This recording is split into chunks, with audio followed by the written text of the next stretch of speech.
আজকে আমরা দেখব টি-20 বিশ্বকাপে বাংলাদেশ বনাম স্কটল্যান্ডের মধ্যকার ব্যাটিং শক্তি।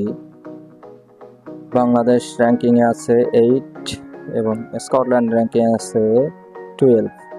দেখা যাক আজকের ম্যাচে কে জেতে, আপনারা কমেন্ট করেন। আমরা দেখব টিম এবং এভারেজ এবং র্যাঙ্কিং বাংলাদেশ এবং স্কটল্যান্ডের মধ্যে। প্রথম আছে নিগার সুলতানা 27/30, এরপরে শেখা রানী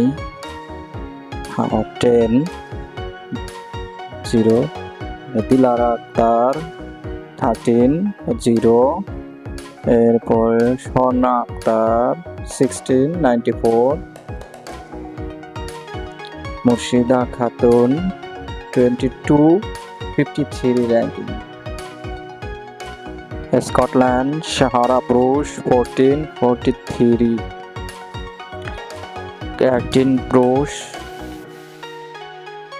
29-32, শাসকিয়া হনরি 14-0, ডার্কি ক্যাটাল 14-0।